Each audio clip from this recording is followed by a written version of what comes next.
બનાસકાંઠા જિલ્લામાં કાંકરેજ તાલુકાના કંબોઈ ચોકડી ઉપર ટ્રાફિક અને બ્લેક ફિલ્મવાળા વાહનો સામે સિહોરી પોલીસની કાર્યવાહી કરી।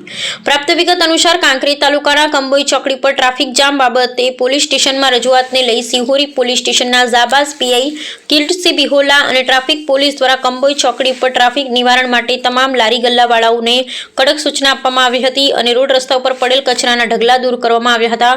જો કે હાલમાં ઉત્તરાયણ પર્વ નજીક આવી રહ્યું હોવાથી બાઇક ચાલકોને ફરજિયાત હેલ્મેટ પહેરી અને સ્ટીયરિંગ ઉપર સેફટી સ્ટેન્ડ લગાવવા માટે કહેવામાં આવ્યું હતું। સાથે સાથે બ્લેક ફિલ્મવાળા વાહનો સામે દંડનીય કાર્યવાહી કરી બ્લેક ફિલ્મ ઉતારી દીધી હતી અને દંડ ફટકાર્યો હતો। ત્યારે સિહોરી પોલીસની કંબોઈ ચોકડીના વેપારીઓ તેમજ રાહદારીઓએ બિરદાવી હતી અને લોક જાગૃતિ માટે પોલીસની કામગીરીની પ્રશંસા કરવામાં આવી રહી છે। ત્યારે ઉત્તરાયણ પર્વમાં પતંગ ઉડાડવા માટે પતંગ રસિયાઓ ચાઇના દોરીનો ઉપયોગ ન કરે અને પક્ષીઓ તેમજ માનવ જીવન જોખમી ના બને તેની કાળજી રાખવી જરૂરી છે। અન્યથા કોઈ માતાનો દીકરો, કોઈ બહેનનો ભાઈ કે પછી કોઈનો ભરથાર આવી ચાઇના દોરીનો ભોગ ન બને એવા ઉમદા પ્રયત્ન કરવામાં આવી રહ્યા હતા। અહેવાલ રામજીભાઈ રાયગોર।